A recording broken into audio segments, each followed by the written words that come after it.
ini adalah materi lanjutan dari minggu kemarin. Minggu kemarin kita membahas tentang apa? Ya, produksi itu adalah kegiatan ekonomi. Nah, siapa yang masih ingat apa itu kegiatan ekonomi? Siapa yang masih ingat apa itu kegiatan ekonomi? Kegiatan untuk memenuhi kebutuhan manusia. Nah, langkah-langkah untuk memenuhi kebutuhan manusia atau kegiatan ekonomi itu kita bagi jadi berapa langkah? 3. Yang pertama, produksi. Yang kedua, distribusi. Yang ketiga, konsumsi. Nah, kegiatan produksi sudah pernah kita bahas, ya, sudah pernah kita bahas di minggu kemarin. Hari ini kita akan membahas tentang kegiatan distribusi dan kegiatan konsumsi. Nah, sebelum masuk ke kegiatan distribusi, apa itu kegiatan produksi? Menciptakan barang atau jasa. Ya, kegiatan menciptakan barang atau jasa. Nah, ada yang masih ingat apa saja faktor-faktor produksi? Faktor alam. 1, 2, tenaga kerja. 3, modal. Yang keempat, faktor kewirausahaan. Ini tujuan pembelajaran kita hari ini, ya. Tujuan pembelajaran kita hari ini adalah menjelaskan definisi kegiatan distribusi dan konsumsi dengan benar dan tepat. Kemudian mengidentifikasi 4 tujuan distribusi dengan benar dan tepat, menganalisis saluran-saluran distribusi, mengidentifikasi tujuan kegiatan konsumsi, dan yang terakhir adalah menganalisis faktor-faktor yang mempengaruhi pola konsumsi masyarakat. Itu adalah tujuan kita hari ini. Dan hari ini kita akan menggunakan model pembelajaran dengan cara problem based learning. Jadi kita akan berdiskusi, tapi kita selingi dengan games. Mau main games? Mau. Jadi tetap semangat ya sampai akhir pembelajaran. Siap? Baiklah. Nah, dari tadi kita kan sudah berbicara tentang kegiatan produksi, ya. Kegiatan produksi itu adalah kegiatan menciptakan barang atau jasa dengan mengkolaborasikan 4 faktor produksi, ya. 4 faktor produksi itu kan tadi ada alam, tenaga kerja, kemudian ada modal, ada apa lagi? Kewirausahaan. Itu semuanya digabung, dirangkum menjadi satu untuk menciptakan sebuah barang baru, ya. Nah, kalian lihat ini. Barang baru, katakanlah misalnya pada saat kegiatan produksi, ketika seorang petani menabur benih, kemudian benih itu tumbuh menjadi padi dewasa, kemudian padinya berbuah dan siap untuk dipanen. Maka langkah berikutnya apa? Setelah bisa dipanen, dibawa ke penggilingan, berubah menjadi beras, itu kan proses produksi kan? Nah, kemudian apa? Setelah jadi beras diapain? Coba lihat gambar di depan. Lagi ngapain orang itu? Lagi ngangkut beras. Mau dikemanain berasnya? Mau dikemanain ini berasnya? Mau didistribusikan atau mau disalurkan? Disalurkan kemana? Kemana disalurkannya? Ke konsumen. Lewat mana?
tujuan produk tadi, tujuan distribusi itu ada berapa?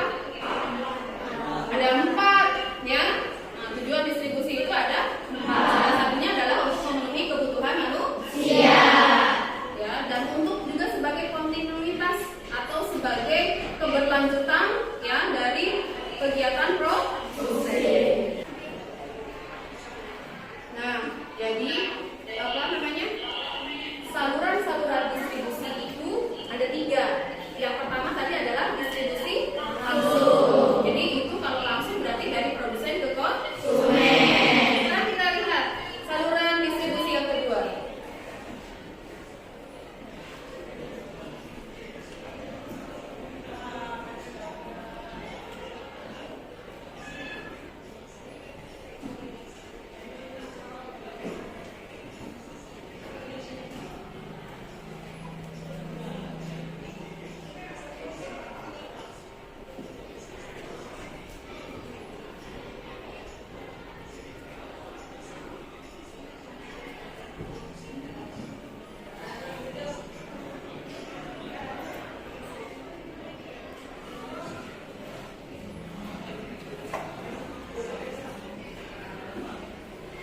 Oke. Saluran distribusi ada 3. 1 langsung dari produsen langsung ke konsumen. Yang kedua semi langsung. Berarti dari produsen kemana dulu? Dari produsen kemana dulu? Ke agen terlebih dahulu. Jadi kalau semi langsung ya, ini ada agennya.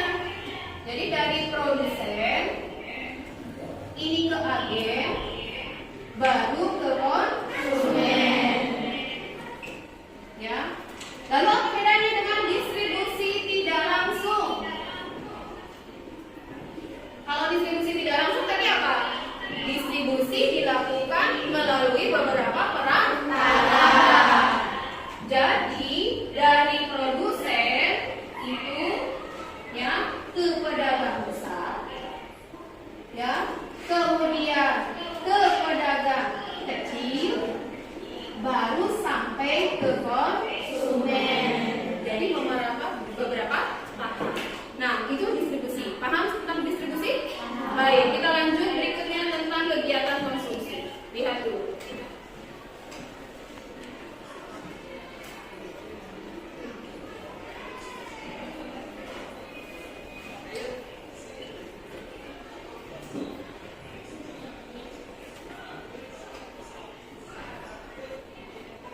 Baik. Sudah menyimak tadi videonya? Sudah. Tadi sudah dikatakan apa saja tentang tujuan dari kegiatan konsumsi. Apa saja salah satunya tujuan kegiatan konsumsi? Menghabiskan atau mengurangi nilai guna barang atau jasa, dan juga bisa memenuhi kebutuhan hidup manusia, baik itu kebutuhan jasmani ataupun kebutuhan rohani. Nah, tadi juga disinggung ada 6 faktor yang mempengaruhi pola konsumsi masyarakat. Apa saja tadi? Lingkungan, kemudian jumlah anggota keluarga, apalagi? Harga barang dan jasa, apalagi? Selera dan gaya hidup. Yang kelima? Tingkat pendidikan. Yang keenam apa lagi? Tingkat pendapatan masyarakat. Jadi 6 faktor itu yang mempengaruhi pola konsumsi masyarakat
terjadi pada remaja Indonesia yang sudah mulai punya pola konsumtif atau gaya hidup yang cenderung seperti hedonisme. Paham? Oke. Kalau gitu kita bentuk kelompoknya dulu sebelum kita berdiskusi. Saya mau kalian berdiri, kemudian keluar dari kamar masing-masing. Kita akan membagi kalian kelompok menjadi satu kelompok berenam. Aturannya begini. Sepeda itu rodanya ada berapa? 2. Kalau beca rodanya ada berapa? 3. Kalau mobil rodanya ada berapa? 4. Oke, kalau saya mau bacakan soal cerita, kalau saya sebut sepeda, berarti kalian cari pasangan berapa? 2. Karena sepeda rodanya 2. Kalau saya sebut beca, berarti kalian cari pasangan 3. Kalau saya sebut mobil, berarti kalian cari pasangan 4. Paham aturan mainnya? Oke, ini untuk menentukan kelompok ya.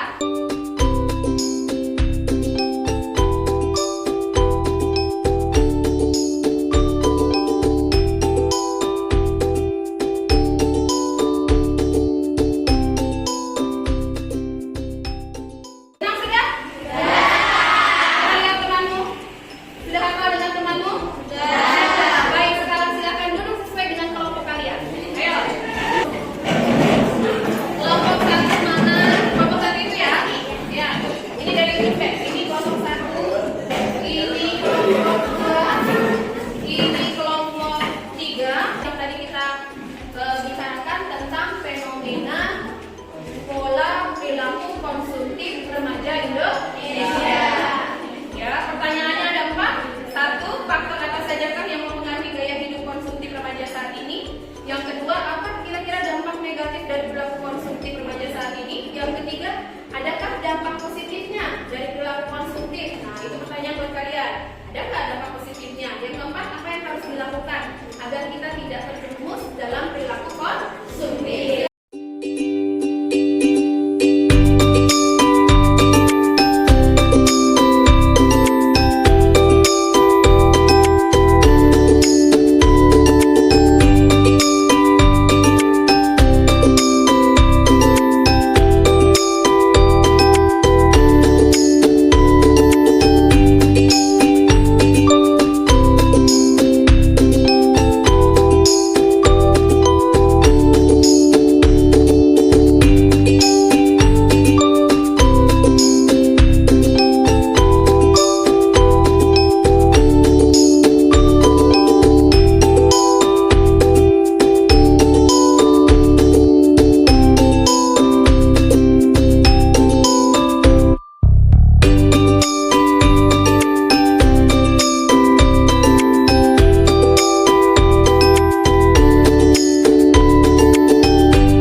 Jadi nanti saya kasih waktu 5 menit untuk menyelesaikan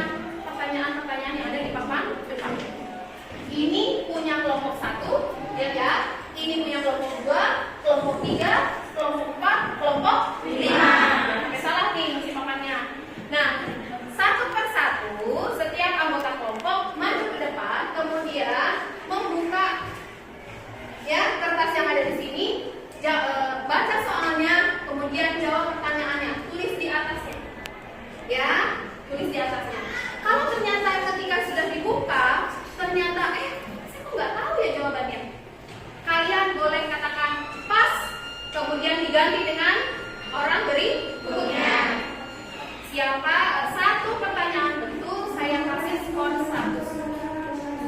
Kalau salah tidak ada skornya.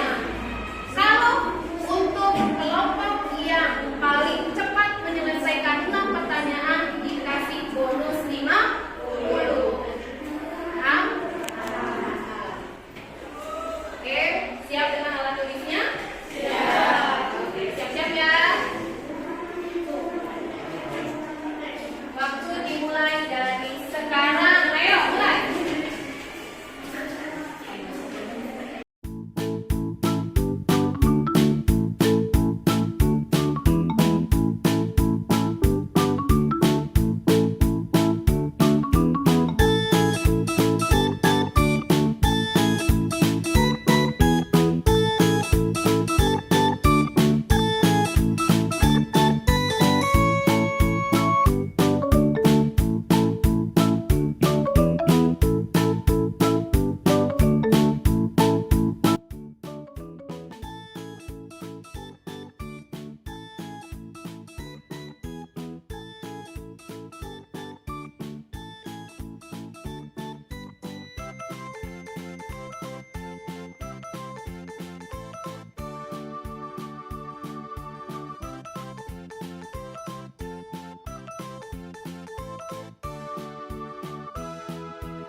Empat. Ayo sini. Saya punya hadiah sedikit buat kelompok. Nah, ini untuk kelompok 4 yang juara 1. Dan ini buat kelompok 2 yang juara 2. Oke. Sekarang saya mau kalian mempresentasikan LKPD-nya. Silakan. Assalamualaikum warahmatullahi wabarakatuh. Yang nomor 1 adalah saja faktor yang mempengaruhi gaya hidup konsumtif remaja saat ini.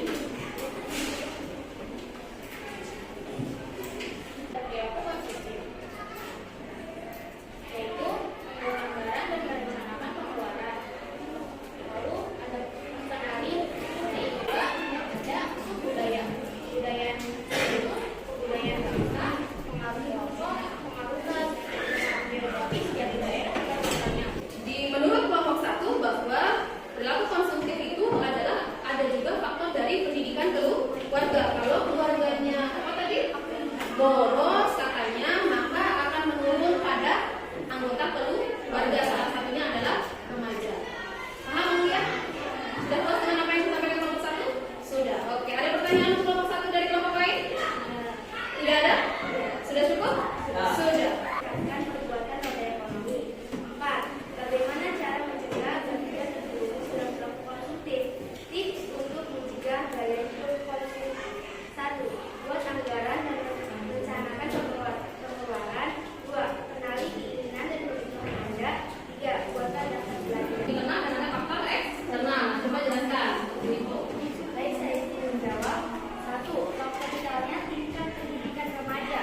konsumtif. Apa? Untuk orang yang memang suka berbelanja, dia akan merasa nyaman, akan merasa terpuaskan. Tapi kepuasan itu hanya sesaat. Pada saat dia belanja, oh dia puas, dapat barang yang branded, dapat barang yang bagus, dapat iPhone, senang, bangga, ya. Itu dampak positifnya secara psikologis. Nah, ada lagi nggak dampak positifnya lagi? Ada. Untuk siapa? Untuk produsen. Kebayang nggak kalau misalkan semua masyarakat Indonesia hemat semua, nggak jajan ini, nggak jajan itu, ya? Produsennya semakin hari semakin sedikit karena misalkan kebiasaan konsumtif kita banyak, maka dari itu orang jadi berhasrat untuk berbelanja, maka semakin banyak produsen yang menciptakan lapangan pekerjaan. Tapi kalau kita tinggal-tinggal di antara dampak positif dan dampak negatif, maka perilaku konsumtif ini banyak dampak negatifnya. Ya, nah tipsnya biar tidak terjerat dalam perilaku konsumtif apa? Buat anggaran, tahu mana keinginan dan mana kebutuhan.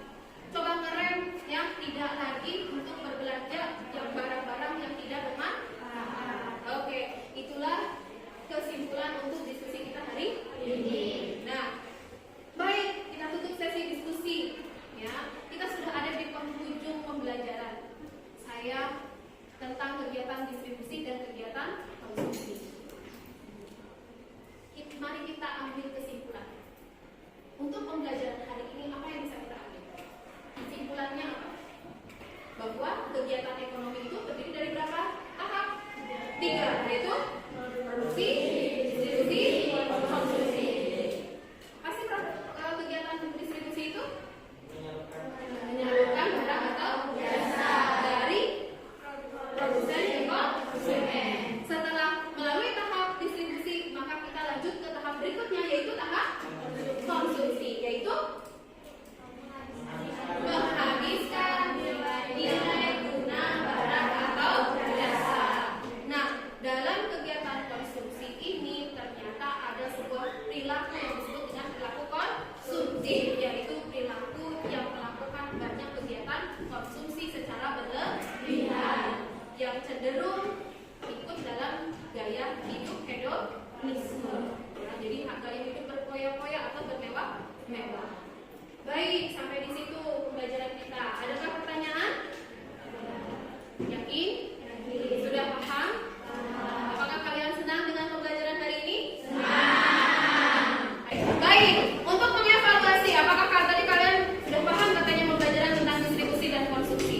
Saya sudah bagikan link di grup kelas 7E. Ada soal post-test yang harus kalian kerjakan. Silahkan kalian kerjakan. Saya kasih waktu 5 menit saja.